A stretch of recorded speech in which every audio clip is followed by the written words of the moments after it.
Welcome to this edition of the $1 Million Mastermind Podcast. This is where we pick the brains of high achievers from all walks of life and get their hard-earned, real-world insights on winning. I'm your host, Larry Weidel.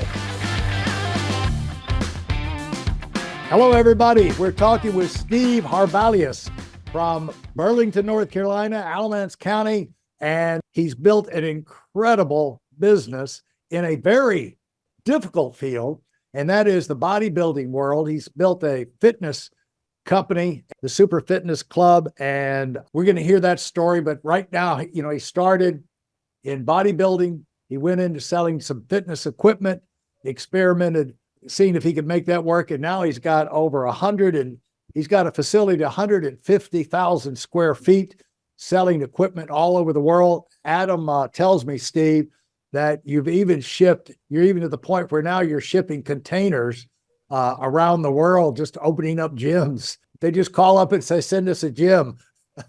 Sometimes, yes. Yeah. It put them on these ships and they go off to Bulgaria or wherever. Wherever they go. Yes, sir. And so, that's a long way from, selling a few treadmills in Burlington, North Carolina. So we want to hear that story. So how did you get going in fitness? So I was bit by the bug, Larry, just being the overweight kid at around 12 years old. And I started going to the high school gym that led me to a place called Edwards Fitness Zone at a young age. My cousin married a man who owned the gym, and I started going there and working there as a young boy and just was bit by the bug of fitness. And I'd done my first competition I think I was just turned 15. I might've been 14, turning 15. And I won the Alamance County Championships for the teenage class. Yeah. And I was literally just the young boy that my father grew up in the restaurant business, and I was used to hard work and going after what you want. And I was just raised to work hard. If you work hard, everything will come to you if you're willing to work for it. But you're not going to get anything if you're not willing to work for it. Nothing was given to me. Everything was earned. And so I applied that with my fitness. And I noticed results and changes within my body. And I knew somehow from a financial point that I could do that with fitness, but I truly didn't know how I was going to do that or what I was going to do. And I went to the restaurant business with my father because that's what I thought I should do because I wanted to be like my dad. But I realized really fast, Larry, that I did not love the restaurant business. I could make good money, but for me, and I had talked to a lot of successful people who ate frequently at my father's restaurant, they would all tell me, Stephen, always follow your passion, and the financial will come if you're passionate about what you do. And I still preach that to people who come to me today. I tell them, do not open that gym if you're not passionate about it. Because I'm very passionate about what I do, and I don't just do it for the money. But at that young age, when you're 15, 16, 17, 18, it's really hard to know what you want to do. And at that point, I knew I loved fitness, but how do you monetize that? I made, just so you know, $7 an hour working part-time at the gym, and I absolutely loved it. And I would go bartend, wait tables. I was one of the assistant chefs at my father's restaurant, and I made really good money. But I knew really fast that that's not what my heart is into. I did it for the money at the time, but I wanted to figure out how to monetize that. And to be honest with you, Larry, at that point, I wanted to really evolve in the fitness world. And so that's when I knew if I used my brain to go towards fitness, I would figure this out. And things just started happening, if that makes sense. Right. And so you talked about running into successful people at your father's restaurant. You had to be a personable, outgoing kid right from the beginning to be having these kind of conversations with people. You had to also be thinking about your future. Where do you think that came from? My father, if you met him, is one of the most high-strung people you probably will ever meet. And my father is, especially when he was younger, was another level of like intensity and hyper, and he expected excellence. And he was just one of them people. He never made me work, Larry, but he instilled in me that anything you want. One of the funny things my dad always told me growing up, he said, Stephen, we're going to work 100 hours a week, but we're going to drive whatever we want to drive. And my dad was always into cars. So when I was a young boy, I always wanted a nice car. And I knew from that statement at a young age that I've got to work for it. And so I applied that to my bodybuilding, for instance, to my business. Whatever I'd done, Larry, if it was football, playing football, baseball, I knew I may not be the most talented bodybuilder, the most talented baseball player, but I knew if I outworked whoever I was up against or my team, whatever, that I would get better. And typically, hard work beats talent every time. And so I just have always applied that. And still to this day, if you had an easier way to do something, for instance, or a better way to do something than myself that applied to my own business, I'm all ears. I feel like we still learn every day. Maybe in this conversation right now, me and you are going to learn something from one another. And so that's why I'm excited to do it. And I think the world, especially people who don't have an open mind, they're not willing to learn as much as they should, because even when I've had no money or nothing, I would meet people and they would always tell me like, Stephen, you're special, or Stephen, smart. I have 0 college education. I honestly I didn't even put in for a college application.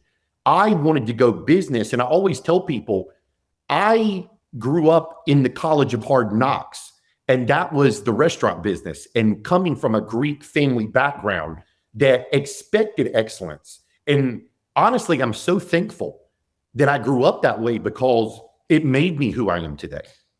Well, Adam told me, I'm going to get Adam to go through this thing. You know, I think your approach that you have, and you kind of got from the way you grew up in that environment, you know, that informs how you've attacked everything, opportunities and challenges as you've come up the ladder.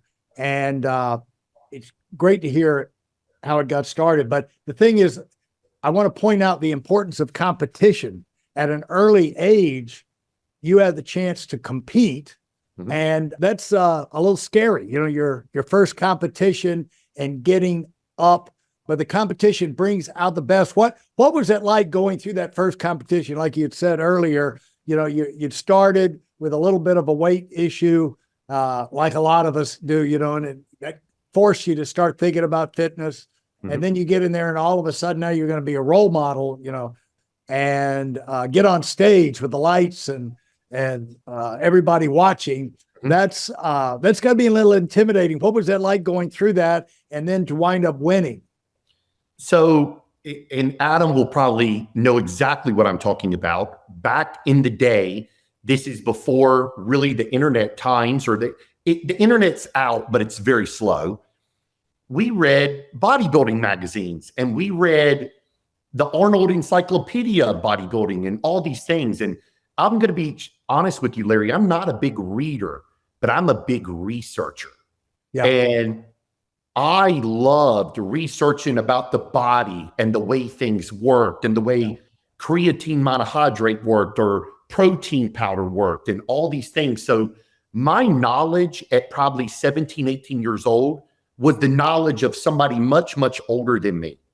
And so I'm going to be straight up with you. When I was so nervous to do that first show that, first of all, we're all usually our worst own critic. Yeah. There's nobody harder on me within my business than me. Every single piece that goes out of my business, I look at. So back then, I was very hard on myself. I don't think I'm ready. I may not be good enough, but I just applied those same things that if I keep going, I'm going to get better every time. And I remember I walked on stage and I won my class, and I couldn't believe it.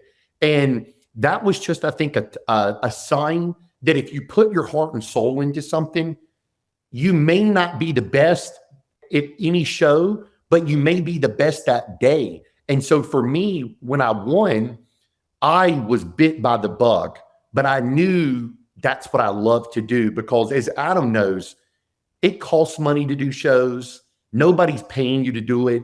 The mental strength, though, Larry, that I think the competition gave me, or when you're 15 years old, to not go and eat the cheeseburgers or ice cream with your friends. Yeah. If I can do that and apply that to my business, for instance, even now to this day, that sets you apart. I've always told people, if you work this much more than everybody else, you're going to be this much ahead of the rest or of most. And right. It just applies to everything in life. And as you know, I know you're very successful. Nothing comes easy in life. And I love to get back to the full swing of things. I love to do hard stuff, Larry, because I know doing the hard stuff, everything else is easy if you can do the hard stuff. Right. And I like to start my day off with wins. So even back then, I would have a checklist of 20 items. And okay, we're going to start off on the treadmill this morning. 6 o'clock in the morning, 5 o'clock, 7 o'clock. That's going to be win number 1. Okay, we're going to eat oatmeal and eggs. That's win number 2. And I just keep going down the list. And every single day, even now in my business, I have a little checklist. I put everything, notes in my phone, and there is still key principles that I do today that I've done for 20 years. And it may just be sending you a text message. Hey, you're me and you do business, let's say. Right. Hey, Larry, how's everything at the gym? I'm not trying to sell you anything, but I'm keeping your me on top of your mind, but I'm also reaching out as a friend. And a lot of times that person truly cares. They're like, thank you for reaching out. Hey, Steven, do you have this piece or that piece? Or I'm opening gym number 7. I think just going above and beyond in life than the call of duty or what someone's paying you to do propels you to the next step. Well, Steven, the thing is, I heard a long time ago that everybody's got a goal of greatness, but what they lack, where it falls apart, is they don't have daily achievable goals. Like you said, the thing that, because you're going to have millions of disappointments, but when you line up those daily achievable goals, you say, yes, I got that done. Yes, I'm getting closer. Yes, I did that. And it's a way of kind of convincing yourself when you run into those millions of disappointments that you're getting there. And if it's any consolation, Arnold's not a big reader either. When Adam was growing up, we would make, a lot of trips out to Los Angeles and Venice to the Gold's Gym and the World Gym they had out there at that time. And Arnold trained over at World's Gym. And so on a Saturday morning, I was on a recumbent bike sitting next to Maria Shriver, he was married to at the time. Yeah. He came through. He goes, she was reading a magazine, an article about him in a magazine. The way he kept up with it, he walked by, hey, what do they say about me? Oh my God, that's hilarious. And then that's super cool though that you did that. Then she'd read off and he'd go, oh, and then he'd walk off. That sounds like him, because I've been around him at the Arnold Classic many times. I've never met him, but it sounds like him. Yeah, so I don't think he was a big reader either. Sure. Adam, tell everybody about how, I don't know if it was on the TV or there was a special about how Steve expanded. He started in Burlington and started small and moved to another side of town and hit some of those high lows, if you remember that. Yeah, he actually, you can go to his, I don't know what the name of your YouTube channel is there, Steve, but he's got a whole video of how he got started from start to what he's currently doing now. A fantastic story. And I actually knew him during that time. I had no idea all the stuff he was going through then, but Yeah, ever since day one, ever since I think he probably got his driver's license, he was the biggest club owner in Burlington for years. He had his own nightclub, and then he had a nutrition store, a tanning bed store. Then he's had a gym. He's still got the gym. Started selling equipment, and eventually bought out this. What is it, Steve? 167,000 square feet you got over there? The new one, Adam's 178. 178. Yeah, it's bigger than the way I normally tell people, it's bigger than most Walmarts, to put it in perspective. Yeah, and I mean, yeah, like he was telling earlier, he started selling pieces to a couple people here and there, and now he literally ships containers all over the U.S. and all over the world. I mean, I'm not in that space as far as buying and selling equipment, but is there anybody in the U.S. bigger than you? Adam, I get asked that a lot, and there's a lot of people online that tell me that I'm the biggest under one roof in the world. That's what I mean. Yeah, in the world. Adam, I'm going to be truly honest with you. I don't know if I've had people fly in from overseas, Dubai, all kinds of places, almost every state in the United States, and all of them tell me that they've never seen nothing like my warehouse has. 4,000 pieces typically under one roof. It's overwhelming. And you know gym equipment very well. This stuff's not small, and it takes a massive amount of space to store this type of equipment. And so, you know, I'm going to be honest with you guys. It overwhelms me daily. But like I said, I like doing the hard stuff. So I also love it when I walk through the warehouse and I see all these pieces. And here's the crazy part. People literally think I'm nuts. I continue to buy every day because I'm convinced if you don't have it, you can't sell it. So I'm always buying. He's got that warehouse and over 4,000 pieces of equipment in there. But the thing is, he just doesn't have 4,000 pieces of equipment in there. He's got 4,000 of a pieces of equipment laid out in rows and lines, super organized, super neat. You can see everything. You don't have to look behind 4 or 5 things. It's not piled on top of each other. He's got areas in there that are already set up, kind of like a rooms to go. We can set your gym up. Here's how it would look. We got this piece, this piece, this piece. So the guys will come in and say, okay, I want that section. And they'll box it up and ship it away. So it's not only that he's got the huge space and all the equipment, it's not piled up on top of each other. It's laid out. It's clean. It's easy to see. Every piece you can sit on for a minute, check out for yourself. Every single piece in there, you don't have to wonder. You can jump on yourself real quick and test it out. I mean, I haven't been over there, but I've seen the YouTube video, and we'll make sure, try to send people to that too, to your channel. But I will be over there soon to check it out. But it's mind blowing how big that place is and how neat and organized it is. That's heavy stuff to be neat and organized and shipping around all the time.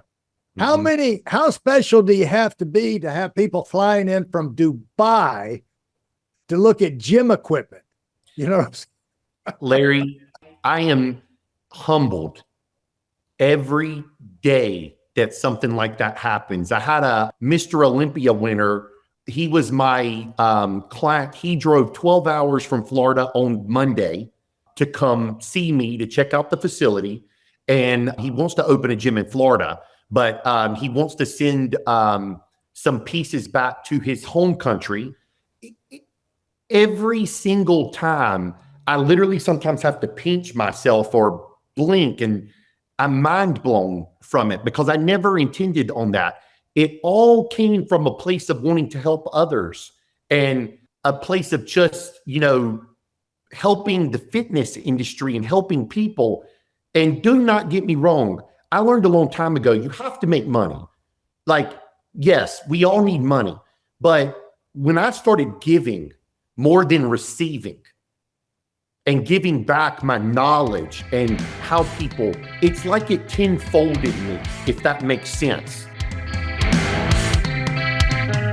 For those of you who are sick and tired of fooling around and are dead serious about wanting to move up fast, I've got something especially for you. I've combined the best insights from over 40 years in business and making $70 million in income and compressed them into a free webinar. That's right, it's a free resource. If you want to find out exactly what the concepts are that I use in coaching $1 million earners, register now at WeidelOnWinning.com. You'll discover the 5-part framework used by so many to reach their financial, personal, and professional goals. You can find that link in this episode's show notes. Talk about that. Explain that and dig into that for us. I always tell people, I have a lot of people, older and younger, who will come to my office and they'll ask me under closed doors. I don't know if they need mentorship, Larry. I'm not exactly sure. It seems like everybody's going through something. I had a 57-year-old in my office the other day, and it was just me and him in my office, and he was telling me about his hardships. And without telling his business, he was doing a lot of things wrong. And it wasn't that he was doing anything really, really bad, but I explained to him like this. I said, buddy, I walk the straight line. And let me explain to you what I mean by that. I said, I'm a faithful married man.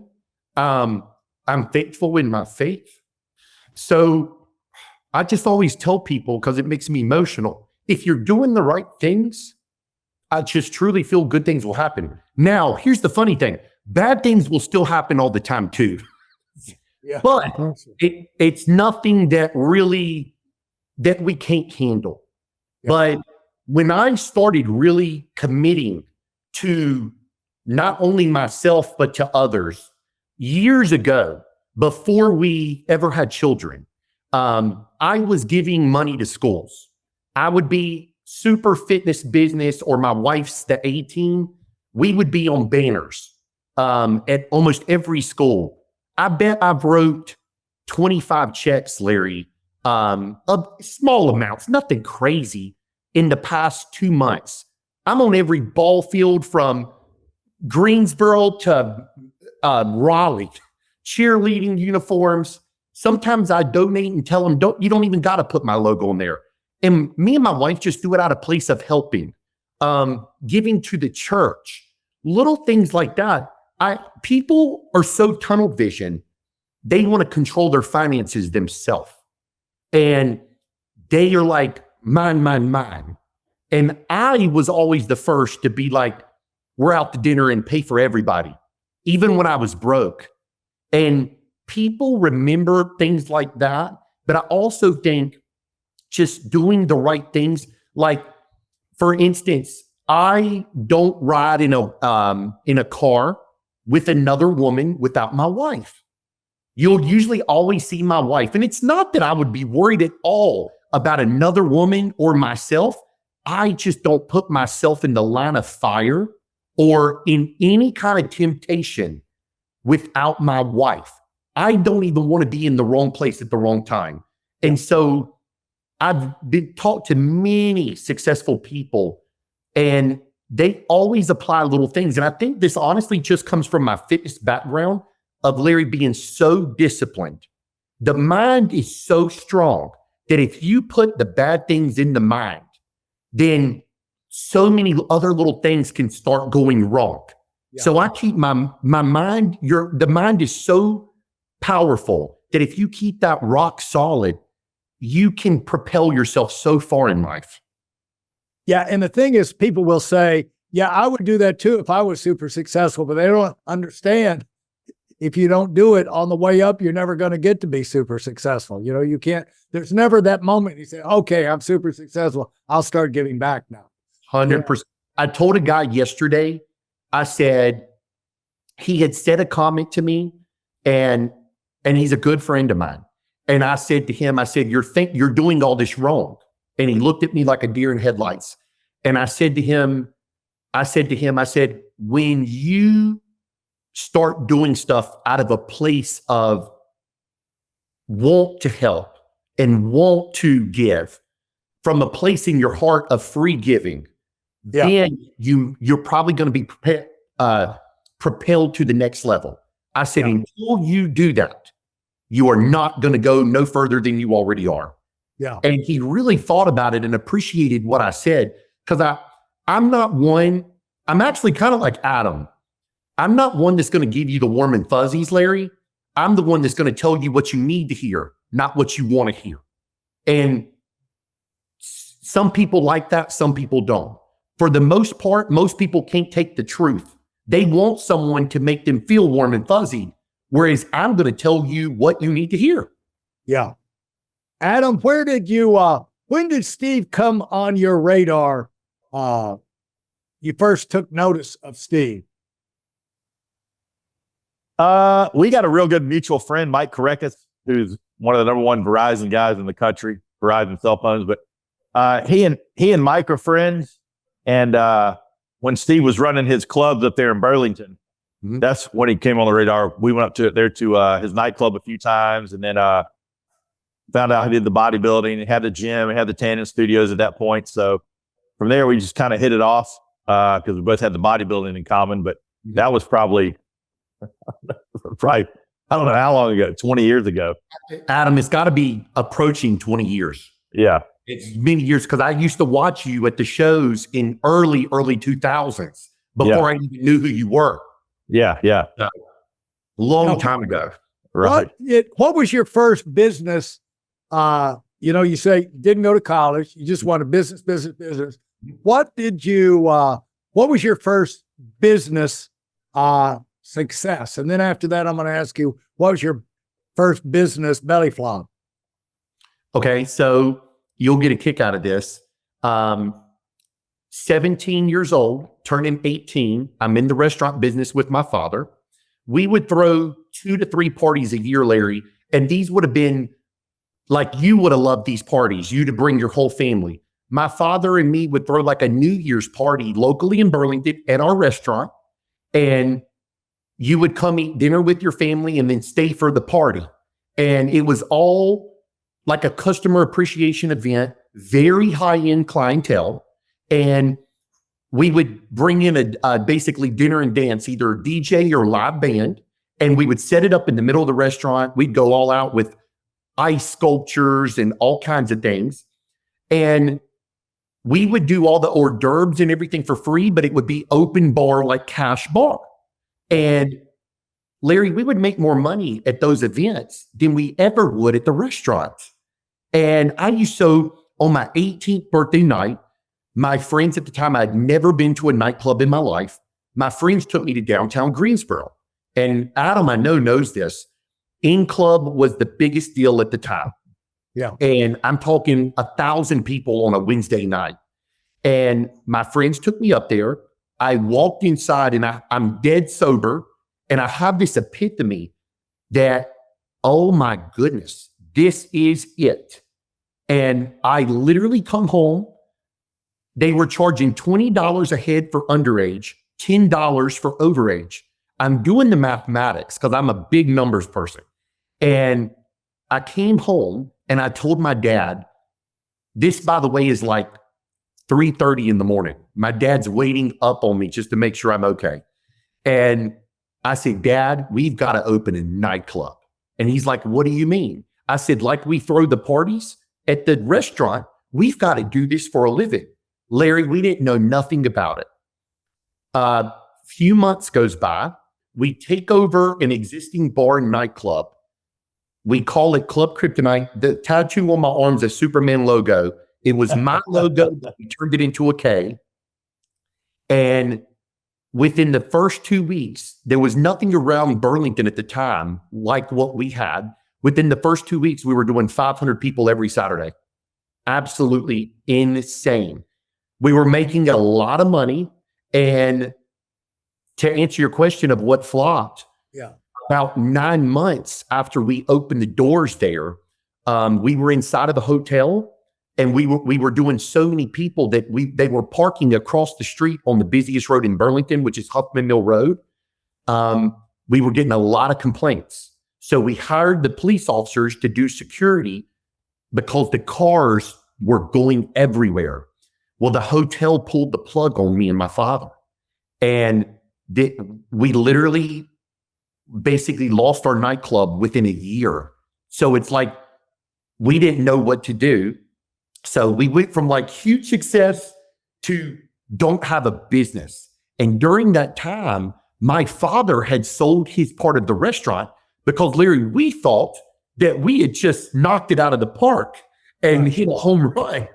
And I had just bought my first townhome. I did not want to rent. I've never had a roommate. I was trying to be smart. So I had not a big mortgage, but a car payment, motorcycle payment, all these things at 18, 19 years old. And me and my father are both jobless. You talk about not knowing what you're going to do. But if you want me to keep going, I'll keep going. Keep going. Okay. Because here's the thing. Yes, sir. You're still the same person. You still 100%. got all this, history and experience. Mm-hmm. You still got that core DNA. Mm-hmm. But, when you run, it's like if you'd had super success and this was a super belly flop or tragedy, you still got to do the same thing. You got to keep on going. 100%. I tell you, I would tell you, you probably would not be here today if that had not happened to you, because the hardest thing to do is to handle that success, especially in the nightclub business. And it's like, I'm better than every. Pretty soon you start to get a little arrogant, a little too much money coming in, and probably it opened up clubs around, all over. And that could have got, it's real easy to see how that could have gone bad. 100%. Larry, it was the best thing that ever happened to me. And I'll tell you why. Yeah. During that time period, if you remember, I'm still working at the gym part-time, 15 hours, 15, 20 hours a week. I'm working a ton of hours at the time. I'm doing 3-4 different jobs. But the nightclub is where I thought was the future. And that was it. Well, it gets shut down. And me and my father, because we know so many people, we were like, oh, we'll just find another building and build it. Sure. Larry, that took about a year to get done. Wow. I'd saved up a little money, but it was not going to last me long at all. And I told you I made $7 an hour at the gym. So I don't think that's going to go very far either. Yeah. So I actually tell people this story because I always tell people you got to turn a hardship into a positive. You're going to get nailed in life. A big business owner, something happens every day, and you got to take it in stride. Yeah. And so at that point, though, a good friend of mine who I waited tables with before, he calls me out of the blue and he says, "Are you still working at the gym?" And I was like, "Yeah." He was doing gym promotions in Mooresville, North Carolina. And what they did, they would take a struggling gym and they would do the marketing for the gym and then split it with the percentage of the gym owner. So the gym owner, it was zero cost to them. And they would put a sales guy like myself in the gym to sell the memberships. Okay. And Larry, I had never done this. I had just worked at my cousin's little gym selling, but I was always just a natural salesperson. And I was good with numbers and I understood business from my father, but I had never worked for a corporate gym, anything. And he says, I'll never forget, he says, "Stephen, base is $500 a week. You're going to live in a hotel room and you're going to make a commission." And I said, "How much is the commission?" He says, "0 if you don't do well, because you had to make enough to pay expenses of the promotion." Yeah. But he said, "You have the potential to make a lot of money."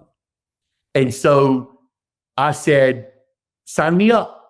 I went the next week to Mooresville and I was there for 3 weeks and learned the gym, and the gym didn't do that well, Larry. It just didn't have the clientele coming in. We done okay. I maybe made a little commission, but on the 3rd week of that gym, they killed the promotion because it wasn't a home run for them at all. It was wrong location. It was nothing I'd done wrong or they'd done wrong. And they said, "We have another one in Massachusetts, Worcester, Massachusetts. I had never been out of Burlington, North Carolina in my life. Mooresville was a long way for me. And at that time, I was much less even know how to pronounce Worcester. Larry, I was scared to death. I had a girlfriend. I'm 19 years old. I had a girlfriend who I'm in love with at the time. You know, you don't want to leave your girlfriend, but I literally had no choice. And I had to pay this mortgage that I just got. And I was willing to I was raised, you do what you're going to do. I still clean the bathrooms and sweep in my own business every day. I'm not too good to do anything. And so I take it. This was a 60,000 square foot gym, double decker with a Subway, a tanning salon, and a gym. And I go up there, I walk inside, I'll never forget it. And the lady says, "Who are you?" And I said, and she's talking like with the Boston accent. Right. And I'm from Southern North Carolina. And she says, I said, "Oh, I'm here to do your gym promotion." She said, "We're not doing a gym promotion. I canceled it. Get out." Wow. I said, "Ma'am, I just drove 14 hours. I said, "Excuse me?" And I went outside. I called the people I was working for, one of them my friend, and he said, "She's the manager. She does not want this happening. You're good. Go inside and sweet talk her." I'm like, What? Me to get out. Sweet talker. I walked inside and I remember I said, "Ma'am, I'm here to cause no harm. Your gym, from what I hear, is going to shut down in the next 6 months." I said, "I was brought in. This is a free service to your gym." I said, "I'm just here to work." And I looked her dead in the eyes and I said, "Ma'am, I am broke." And I said, "Our business, mine and my father's, just got shut down. And I'm here to help you and help myself." I said, "Please just give me an opportunity." And she kind of talked to me at that point and realized I was not there to cause any harm. And she basically told me, "I'll give you a few days to set up and see what you can do." So what the gym promotion we'd done there, they had told me they were going to do direct marketing or mailers back then. This is, just so everybody knows, this is the start of 2005. This is 2004 into 2005. And we're in January, like right at the peak season, Adam, you know. Yeah. And I, Larry, printed flyers on my own till the direct mailers went out. We set up a credit card terminal and our own phone line. That way we could process our own agreements. And I went to every pizza place in the area and I printed 5,000 flyers and traded out a gym membership for the owner if he would just put our flyer, our promotion on each individual pizza box. Pizza is huge there. So I then in turn started going to each individual business and said, "Larry, I'll give you a free gym membership if you sign up at minimum 10 employees. Well, a lot of them took the bait because back then that gym, I think, was like $50 a month. Well, Larry, we're going to give it to you today for $29.99 a month. So it was too good a deal to pass up. Yeah. So I instantly got the gym probably 50 members, which for a struggling gym, 50 instantly is a lot. Yeah. And so when the direct mailers started going out, we would do 1,000 to 2,000 at a time. And I would drop them in the mail every day. And you're only going to get a small percentage of the direct mailing market. So just so you know, my best day at that gym, I signed up 47 people in one day. Wow. Which was unheard of. I was averaging, I think, 10 new members a day. And I was in Massachusetts for, if I remember correctly, about 7 or 8 weeks, which was the longest I'd ever been away from home. And the reason I tell you this story, I think I had brought in the gym $288,000 at the time or something like that. It was a substantial amount of money. And I made a percentage of that money. So it was the most money I'd ever made in my life. And at that point, I knew I need to do something within the fitness world. And the funny thing about it, there was a tanning salon, I had told you, I think, in the gym. Right. Well, during the slow time, I was there about 16 hours a day. I would bring my meals or eat whatever, and just, I had nothing to do. I was living out of a hotel room. So I had become friends with the owner and his son. So imagine you and Adam, y'all own a tanning salon in Massachusetts. I had kind of just from being around them for a few weeks, kind of learned the tanning business. And y'all, they're doing 200 tans a day in Massachusetts. This place is the busiest place you've ever seen. So I picked their brains and I said, when I get home, I'm opening a tanning salon. And when I got home, I opened a tanning salon. And it done great. And it just kind of, I'm so thankful that that original nightclub closed, because I would have never took this job opportunity to go there. And I'm still thankful for the guys who taught me how to do the promotions, because it really set me up to help me do my own gym and gyms around the country. I mean, you know, I've been working in the gyms now almost 25 years. So it's crazy. Now, are they the ones that gave you the ideas about the mailers and, you know, the pizza, things like that? Yes, sir. They, the mailers was their idea. And they had like, imagine a checklist of like 20 different things that are kind of guerrilla marketing. Go pass out flyers, pizza boxes, all these things. And so they had gave me the ideas, but I was doing a lot of other things too, like a referral program. Hey, Larry, if you bring me 3 people, I'll give you another free month. But what I had done, the manager in me, she loved me by this point. Right. So at that point, I had formed a relationship with her that, because it's her business, I'm leaving. It's her business at the end of the day. Yeah. So I said, listen, let's do something for you. So if I brought a new member in, she started, which helped me, she started giving them a free protein shake or whatever for referrals, which in turn helped me make commission, but also helped the gym retain a client. Yeah. And I'm so thankful for those opportunities. So you're right. Every hardship, you're going to have hardships. You've got to make the best out of it. I truly don't think I'd be who I am. Well, the thing is, you got a chance to meet some people who had some skill sets that, and you're in a situation where they could pass those on to you, and you can use those the rest of your life. Absolutely. You know, the thing is, a lot of people, you know, like, I don't know how to do this. But there are people out there that know how to do it. If you find them and you can pick their brains, you can use those ideas the rest of your life. Sure. And as you came back, you know, full of energy and, you know, kind of, you saw a way through the tunnel.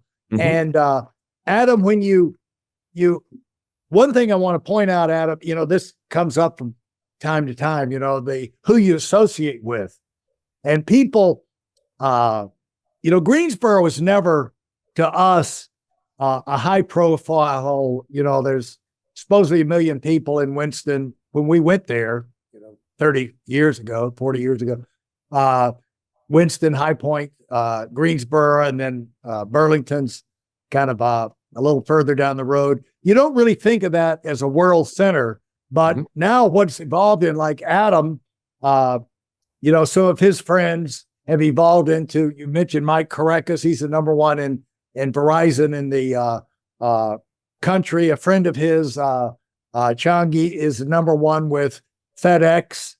You know, they've got that FedEx center out there at the airport, and Changi is like the number one guy there. You built the number one gym equipment business by far, it sounds like. And there's others that have come out of there. But Adam, isn't it interesting that you don't have to be, it's not pretty much the place you're at, but it's the person you are, and you can turn a location like, to me, people around the country should be thinking about the fact that here you have somebody in Burlington, North Carolina. You know, it was like the Burlington Coat Factory. You know, that was what you thought about Burlington, you know, or the replacements, you know, or, you know, that they built a nice business there, but you're not thinking about the scale that you're on, but you're only limited by, people make a place special. I guess that's what I want to bring out here. And you don't need to be limited simply because you're not in New York City, No. you're not in Chicago. It's a matter of what you turn it into. And so, I want to get into these other businesses, but Sure. Adam, what stands out to you about what Steve's done, and what do you think he knows that we should dig into? Well, I mean, just the fact that he has turned that his hobby and his passion into basically the biggest new and used gym equipment supplier in the world. Because there's a lot of big ones, there's a lot of companies, but he is basically for the most part, he's basically Amazon for gym equipment. He sells all the different, anything gym related, he sells. And I was watching the video, I didn't even realize it, but it makes sense. But he not only sells equipment, but he sells, what all do you sell? You sell mats, you sell lockers, you sell floor. Yeah, we're a huge distributor, Adam. I don't even hardly advertise it, but it kind of just comes with the territory. Huge rubber floor dealer, because every gym needs rubber floor. Yeah, I saw that on your YouTube. Yeah. Mm-hmm. So he's basically created, literally the Amazon of the fitness equipment industry right there in Burlington, North Carolina. Yeah. And how did you, was this just a natural evolution? Like, we need to add this, how do you learn what you don't know? How do like with gym equipment, how many lines do you carry? There's a lot of lines of equipment, but it's not an unlimited number of high-end lines.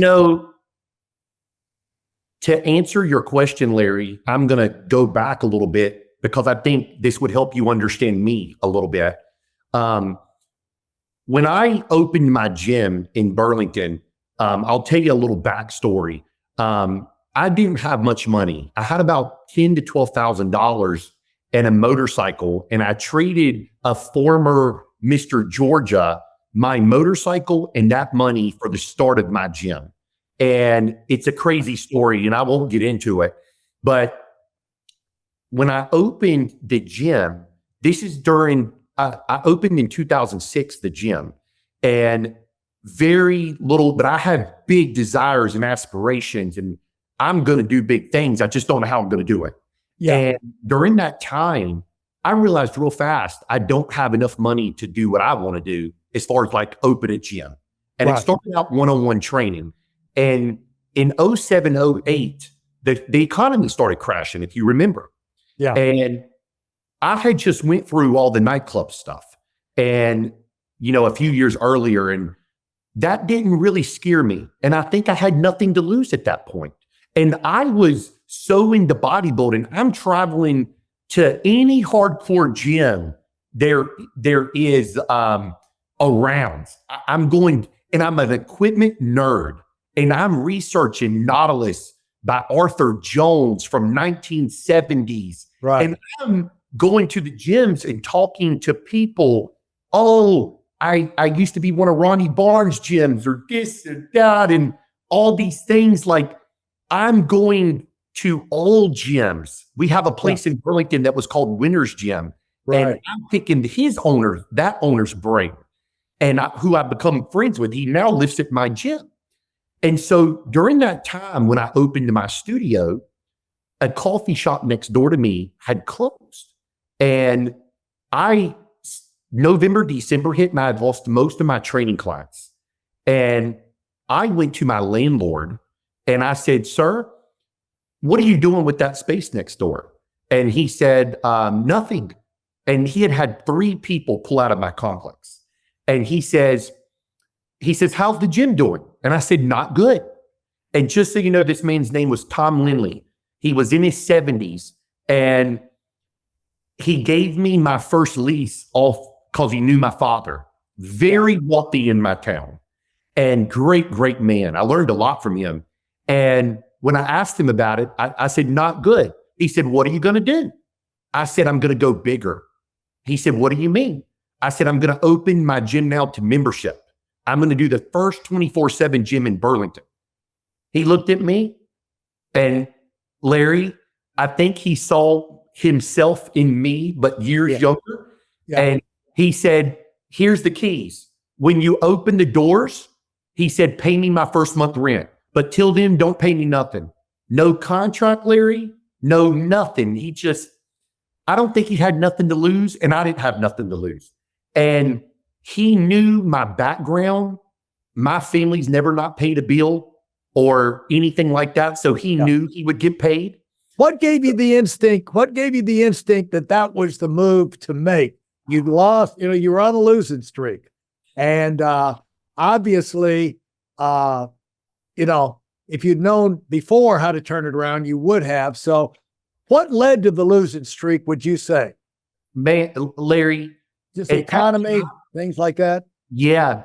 At that time, I just literally think I thought I just had to keep going no matter what. If it took 100 hours a week. If the business was going to fail, I was going to sleep at the business. I'm going to sell everything. I'm not going to have a home to live in. I will live at the business to make it. Because failure, in my eyes, is not an option, Larry. Right. It is not an option. I grew up, second place is the first last. There was no participation awards. So I was instilled that whatever you do, my father never once told me, hey, Stephen, you got to do this. He just said, do what you love, but be the best at it. Yeah. So at that point, I'd done all this research and opened up my gym, and I got about 50 members, which helped me pay the bills. And I was like, wow. And people really liked it. It was 24/7 swipe card. Like Adam could come lift at 3 a.m. or whatever time of day. And it was very quaint, small, but I didn't have enough money to buy equipment. So the equipment I had, Larry, I started selling a treadmill to go pay for this over here, kind of robbing Peter to pay Paul type thing. Yeah. And I realized, without trying to start an equipment business, there is a huge need for commercial fitness equipment. Prime example, my dentist, who is now retired, during that time period, I think in 2007, he came to me and he said, Stephen, I'd love to buy an elliptical like you got right there. I said, his name's Dr. Patterson, good friend of mine.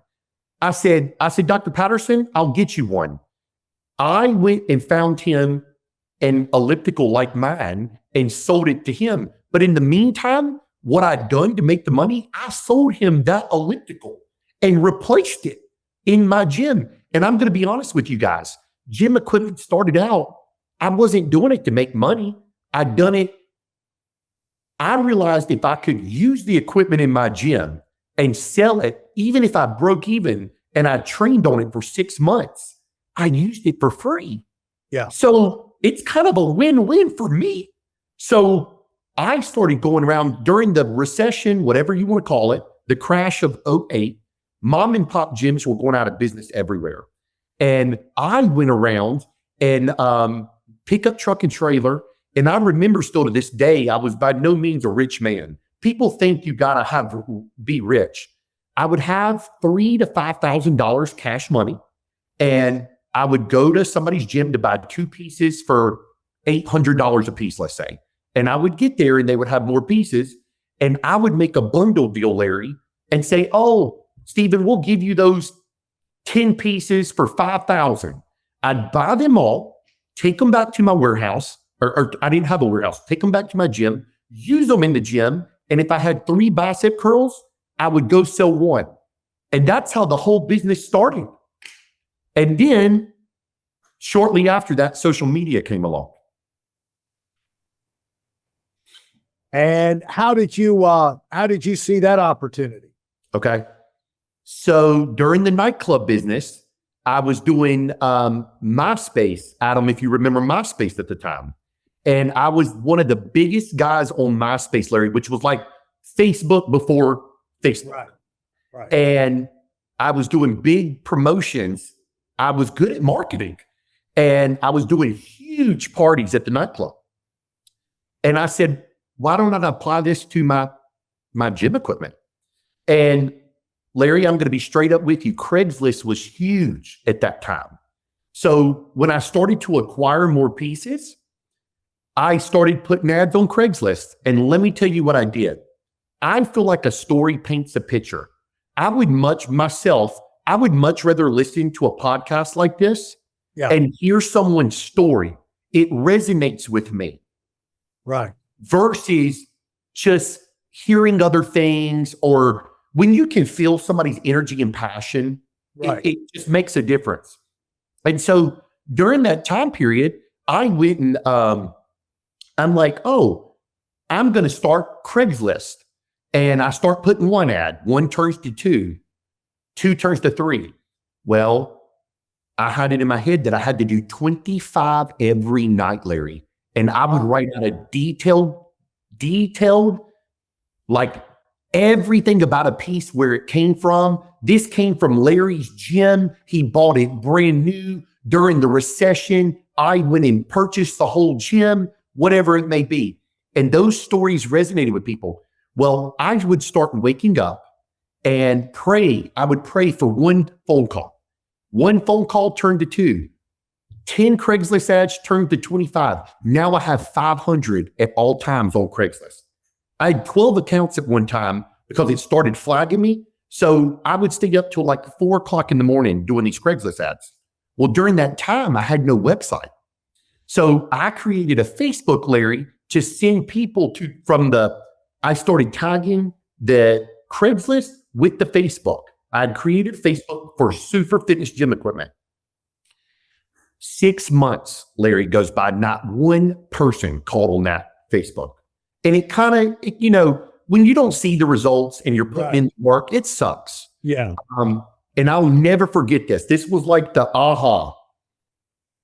This is probably 2011, 2010, somewhere in there, many years ago. I get a phone call off the Facebook. My first one. I'm so excited. He says, hey, I'm looking at your Facebook. So I got it all the time. I'm looking at Craigslist. Yeah. I was trying to, because I knew Craigslist may fade out.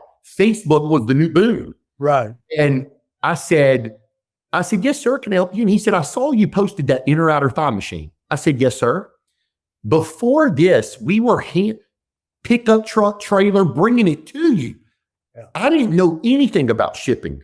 Yeah. And he says, how much is the piece? And I said, $1,000. I'm just using this as an example. Right. He says, okay, I'll take it. Can you give me a shipping quote? Larry, I don't even have a clue. I said, sir, I've never shipped. He said, well, can you put it on a pallet for me and ship it to me? I don't have time to come down there. He's in Pennsylvania. While I'm looking, he's like 8 hours from me. I'm like, oh God, how am I going to get it to Pennsylvania? I'm like, okay. We call up FedEx at first. We realize you don't call FedEx for stuff like this. Right. So I did some research. We put this thing on a pallet. We set up a business account for one of the shippers. We shipped this thing to him. This is no lie. The thing, we didn't strap it down to the pallet good. Oh, no. Oh, Larry, no. The thing falls over. He sends me photos on the pallet, scratched up, over all this stuff. He calls me and he said, Stephen, I'll never forget it. He said, Stephen, I turned it back on its side. I fixed it. It's got a couple scratches, but it's okay. You saved me $3,000. Wow. He said, I'll call you again. I'm going to need more pieces. And Larry, the light bulb went off. And I said to myself, if I can sell pieces locally, North and South Carolina, if I can ship around the world, I can create something here. But I got to find the inventory. I need the infrastructure. I need box trucks. I need the warehouse. I need forklifts. I had nothing. And that's when I went gung-ho. I'm talking more Craigslist ads, more Facebook, created the website. I got a screenshot the other day, and this was a big deal for the time. In 2017, my Facebook hit 117,000 followers. That was a big deal for a little business in Burlington, North Carolina. Wow. People before this, locally, they would make fun of me. They would say, what are you selling that junk for? What are you this for? Or they would just say, oh, he owns the gym. Like you're just a gym. And I'm sitting here making more money selling gym equipment than I've ever made at the nightclub. But what I'm doing, if I made 5,000, 10,000, Larry, I'm going and buying 10,000 of inventory. I took nothing, just enough to live. That's it. And I kept investing back. I bought my first box truck for, I think, $10,000 or $12,000 many years ago. It was a POS. But it got the job done. Like, I have so many stories of like the high road, robbing Peter to pay Paul, swiping my own credit card, putting cash in the bank off the credit card, going and getting the cash to buy more equipment, like living life on the edge.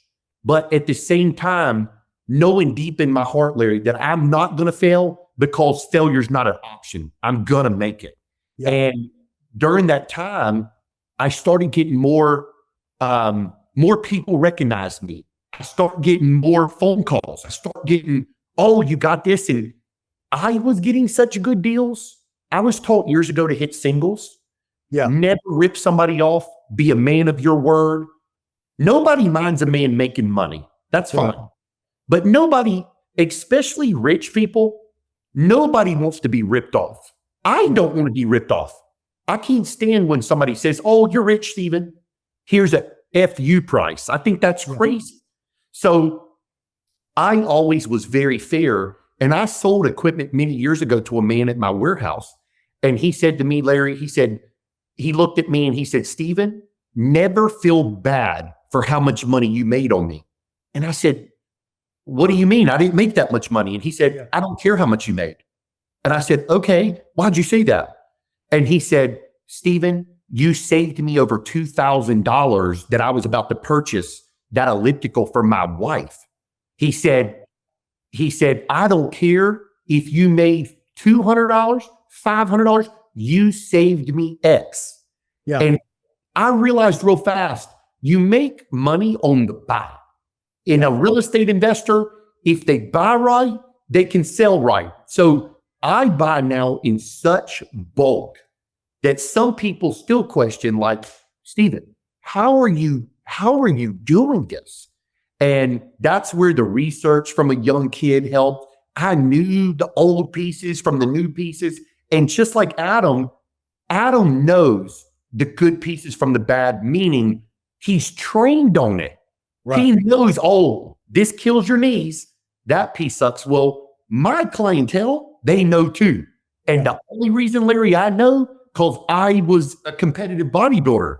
I trained on it too. So I just think years and years of the research of this or that literally propelled this business to something I couldn't even have dreamed of, honestly. Yeah. Unbelievable. Adam, do you have something you want to jump in with? Steve, I want to make sure you give them, they know what's the YouTube channel they can go to hear the whole story. Cause I watched that on the plane the other day, actually. But what's your YouTube? The YouTube is Super Fitness Gym Equipment, and the Instagram is Super Fitness Gym Equipment, Super Fitness Gym Equipment as well.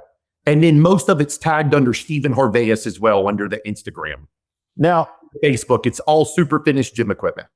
On the Instagram, did they ever get rid of the fake account, or is that still out? Well, and not really, Adam, but it's become much better. I think they're almost disabled now, but I haven't heard anything in about 3 months, meaning I haven't heard from anybody saying that I'm getting faked. So I hope so. I don't know. So there was an account. There was an account for years set up. I guess it's still there. Spelled everything almost looked identical, and this guy was selling gym equipment. People were giving him money and never getting the equipment, claiming to be him and not. So how can they what is the Instagram to make sure they get the right one and don't get swindled by the fake one? Pull right up, but it's super fitness _ gym _ equipment. That's the way it's worded on the Instagram, Adam. And on that fake one, there's like 2 R's or something. Usually there's always like 2 underscores, 2 R's where it looks almost the same, but it's not spelled the same. And then if they want to get in touch with you, the only number they call you has the area code of what? 336. If it's not a 336 area code, that's not you. That's a scam. Yeah. Correct. Yeah. So how much did it piss you off, and how did you get yourself adjusted to that mentally? When, you got scammed like that?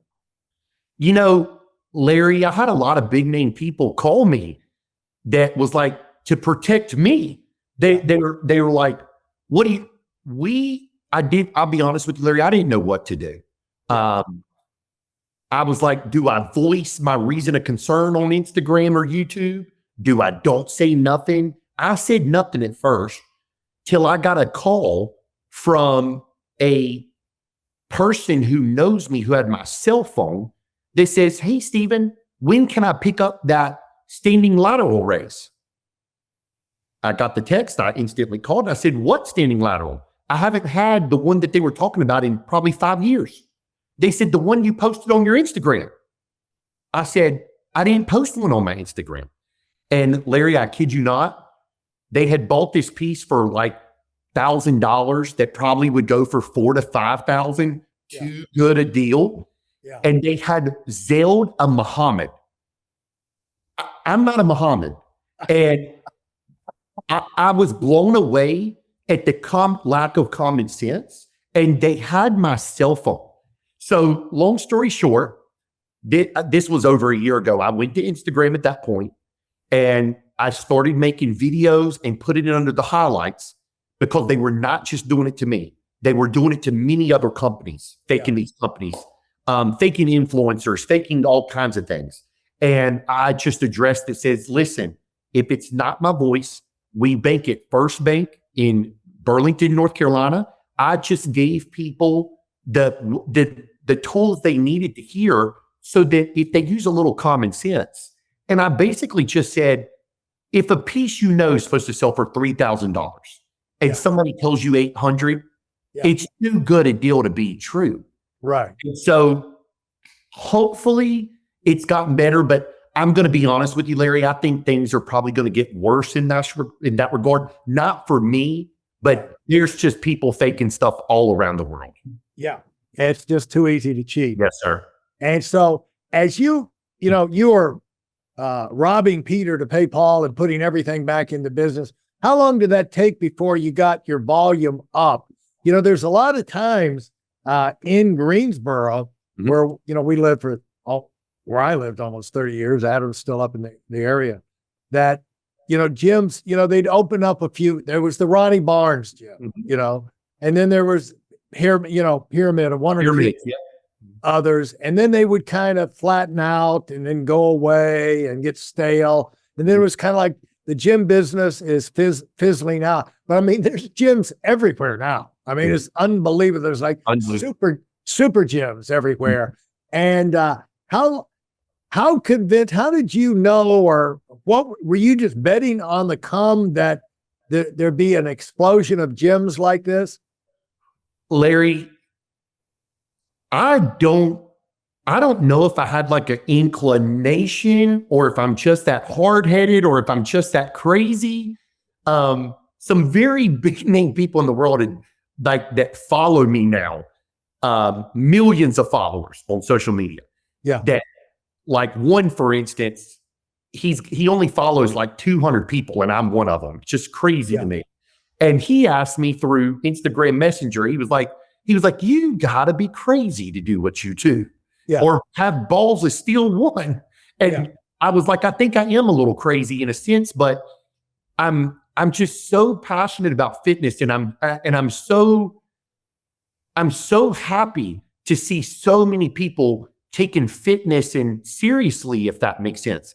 Old or young, I just truly feel like you don't have to go to a gym, but I feel like fitness should be somewhat of a foundation. If you woke up in the morning and you go for a walk around the neighborhood, things like that are so important. And people miss the boat on that.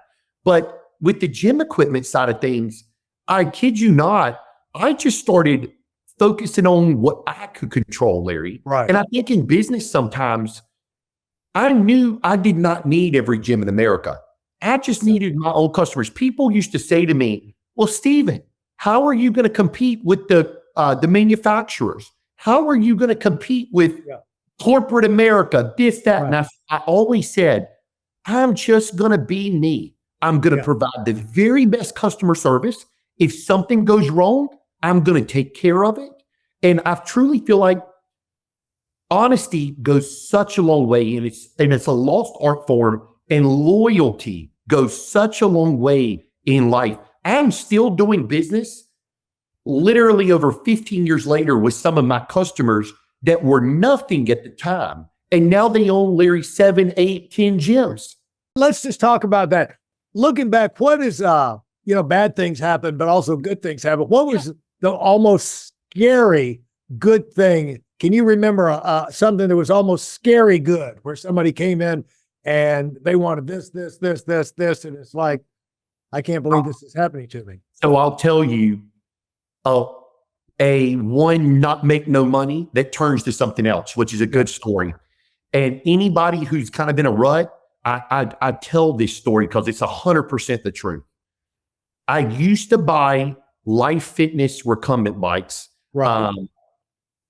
Just the old, everybody knows what these are. I bought them, Larry, for $250. They used to be between $2,000 and $3,000 brand new. I would buy them, not beat up, but older, for $250.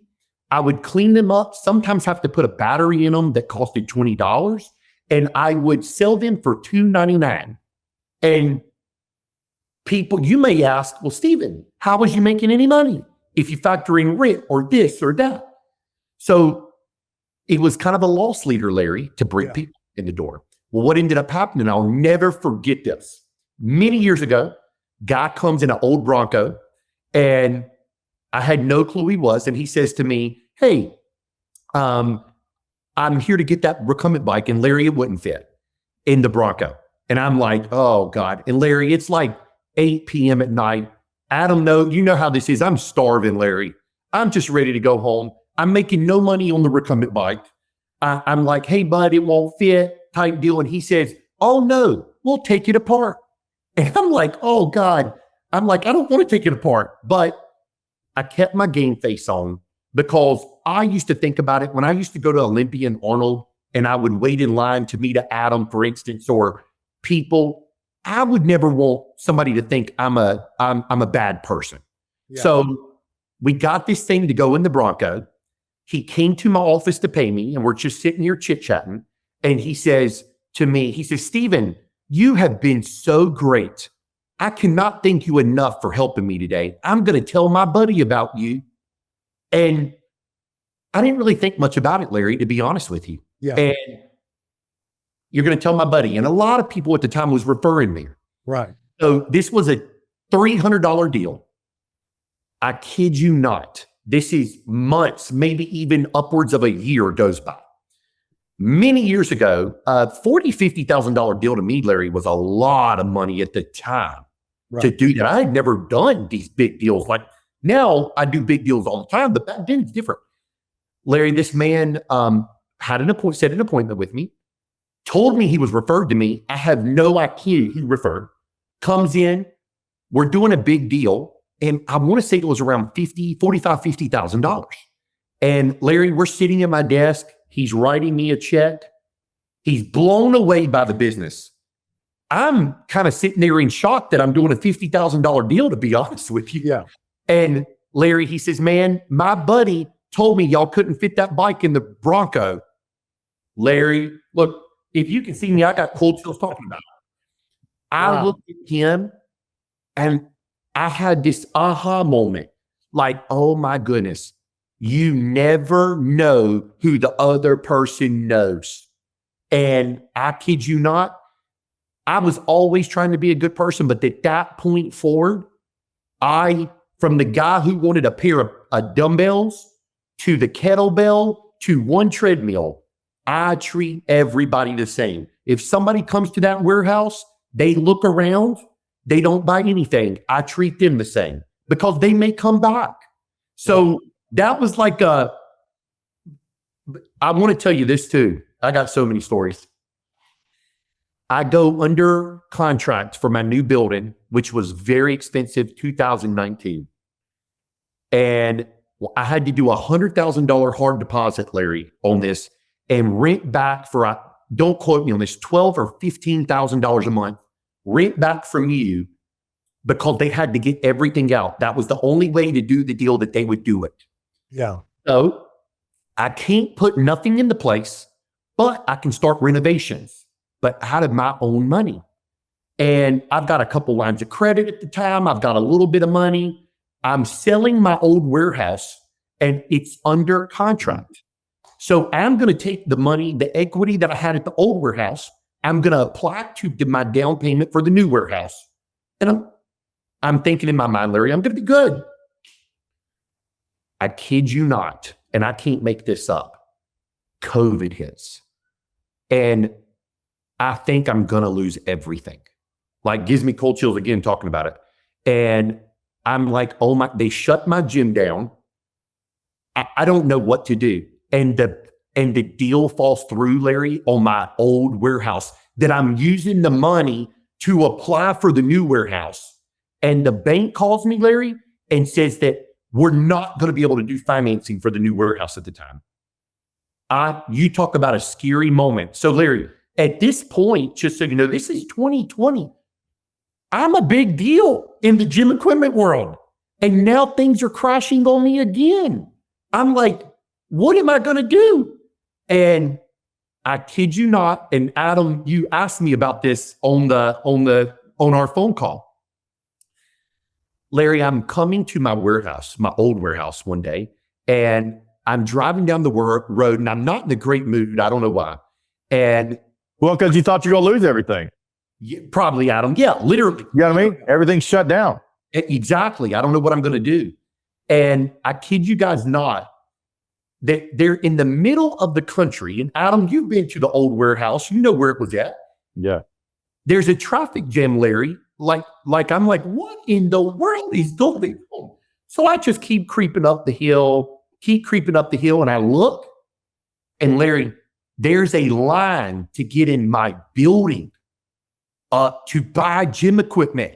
People were driving from other states to come to get gym equipment from me.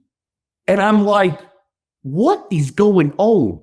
And so I kid you guys not, I buckled down. We were working 100 hours a week.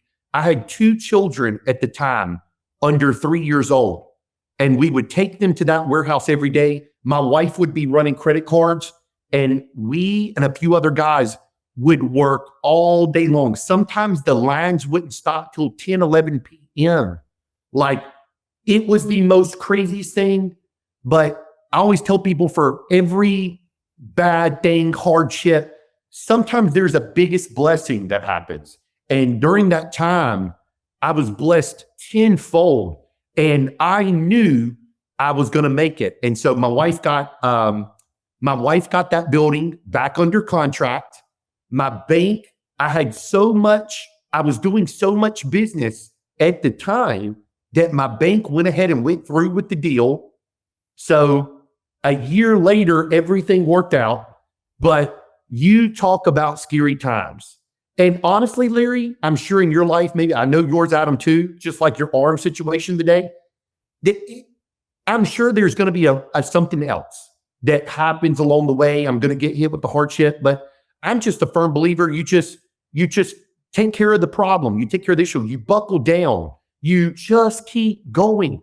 Sometimes somebody's so close to winning, but they stop right there before the finish line. They're right there. And that's the test to get to the next level. And I'm going to be honest with you guys. I don't know what my next level is. I've been praying about it and all kinds of things. But at the end of the day, I'm at the point now I want to be a good father, good husband, and I just want to help other people. The money just seems to come with the more information that I seem to put out and give the world, the more people seem to want to do business with me. And so that's what I preach to a lot of people is, make sure you're just doing heartfelt things. Life's simple in the sense that it costs us nothing to be kind. And I think a lot of people miss the boat on that. I mean, Adam, you've called me before. I remember years ago, maybe Adam, 7 years ago, I knew Adam was in Greensboro and I knew where some gym equipment was that was a nightmare to get at. You remember, Adam? Yeah. And I said, Adam, I don't know if you need this, but I know where some free treadmills and ellipticals and bikes are. You're welcome to do it. I didn't have to call Adam. He was just my buddy. I knew he was in Greensboro, that he's in the gyms. Go get it. That's just a nice gesture. And Adam has sent me business through the years and done business with me. It's just what you do. I want to jump in. Hey, I want to jump in real quick and just reiterate so it didn't get lost. COVID hit, which was basically canceled the deal on his warehouse and canceled the loan from the bank. But it's because COVID hit and he had all that gym equipment in place. All the gyms in the country were closed down, but he had such a big following and reputation out there. That's why those hundreds of people from all these other states were driving to Burlington to buy gym equipment, because all the gym places were closed. So his reputation was already out there so big that as soon as they shut down all the gyms across the country, people were driving from all over the country to his warehouse to supply their home gyms and whatever they were going to use. So the fact that he already had that reputation out there is why so many, basically the Lord sent, hundreds and hundreds and hundreds of people into you, because you were able to, they were bailing you out, but you were bailing them out of a bad situation during COVID. 100. I'll tell y'all another funny story that ties in with that. At the time, Larry, nobody could find Olympic plate and dumbbells anywhere. You couldn't buy it online. Nobody had it. Well, my wife used to get mad at me. I was the hoarder of Olympic plate. I was the guy that, Larry, if you had 1,000 pounds in your basement, I would buy it from you. Even if I had 100,000 pounds at the warehouse, I'd still buy your plate, Larry. And so I was known, people would just stop by the warehouse and I would keep cash on hand. I would buy plate literally weekly at times and all this stuff. And I kid you not, I would be made fun of because a lot of the plate was old, rusty York plate. And, people didn't understand, but I would have for years farmers come to weight down their tractors and they would want 500 pounds of Olympic plate. I didn't just sell Olympic plate to bodybuilders or gym people, even though every gym I opened, they might need 5,000, 10,000, 15,000 pounds of plate. So that's why I always had a lot of plate on hand. Well, Larry, when COVID happened, I had 330,000 pounds on hand of used Olympic plate, plus an arsenal of new bumper plates and new Olympic plate, brand new. And I went through all of it, literally all of it. Wow. I was probably the only person in the country with that amount of stock on hand. 100%. It was just sheer, I don't know if it was luck or just, I'm that crazy to stock that much plate, but it ended up being a huge blessing, but I didn't have a clue. And y'all want me to hear the funniest thing about it? I was selling it dirt cheap in fear because I didn't know what was going to happen in the world. Yeah. And so about 3 months go by and all the plate that I had sold starts skyrocketing in price. People was coming to me. They would buy my plate, Larry, and then I would see the same plate, photos of my warehouse back online for double or triple what they bought it from me for. So all these people start reselling my product. And I didn't knock anybody's hustle. I just couldn't believe it. I'm like, I guess it was supply and demand. Yeah. Unbelievable. Well, Steve, this has been phenomenal. And appreciate Adam being on. Absolutely. We always let the guests have the final word. If there's any last thing that you want to pass on to people out there looking to make their mark, they're wanting to move up. They might already have a business, but Sure. might be on the verge of getting one. But Sure. any one last thing you want to pass on? This has just been incredible. Sure. First of all, I want to thank you guys for even asking me or thinking to ask me to come on. I had a great time. It's been an honor. I would love to do it again sometime and tell more stories or just have dinner with you guys. But let's do it. I tell anybody, Larry, always go for your hopes and dreams, but I tell this, if you're sweeping the floors, be the best floor sweeper. If you're the janitor, be the best janitor you can be, because somebody's going to look at you and hopefully move you up or give you a raise or move you to the next position. A lot of people lose insight. I was taught, Stephen, you're going to be the dishwasher in the restaurant. You're going to learn that first. Be the best dishwasher you can be. So I advise anybody out there listening, at your job, you're an employee, whatever, you don't have to be a business owner. Always think positive first, and then keep moving. Just become better by the day. It goes such a long way. But as far as myself goes, you can find me at superfitnessgymequipment.com is my website for my gym equipment business. Superfitness NC is my gym. And there's a lot of videos on the YouTube, which is the same thing, Superfitness Gym Equipment, about my story. And I'm going to start doing a lot more personal stuff of me and my wife and just about marriage, life in general, business. I just think we have a lot of people, a lot of things to say to people. And we want to give that free content out, not just for motivation, but just for positive day-to-day vibes for everybody. Absolutely. And Steve, real quick, give your wife, give her a quick plug too in the real estate. Anybody in, I guess, in North Carolina, other places, she's one of the number one real estate agents in the state, is my understanding. So give her where they get her information too, if anybody's interested in buying or selling in the area. Absolutely. Yeah. So my wife is Amber Harveas. She is the A team, and she is one of the top agents. I kid you not, Amber is one of the hardest workers I know. And that's why I think we go good together, even though we butt heads, because I push her and she pushes me. But we also don't do it for the money. We don't just need more money. So we just love to grind. And she loves business, loves gym equipment, loves real estate. She's passionate about real estate. So anybody, just look up Amber Harveas or the A Team. She should pop up on social media. She's doing YouTube and all that. And Adam or Larry, I do think Amber gets asked to be keynote speakers at a lot of EXP events. She's been keynote speakers at Keller Williams events. I think she would be great for y'all to have on the podcast. Okay. Well, thank you very much. We'll keep that in mind. And, Absolutely. Look forward to that. So Thanks so much. It's been great. Thank you, Larry. Thank you, Appreciate Adam. it. Yes, sir. Thanks, Steve. Have a good day. Thank y'all. See ya.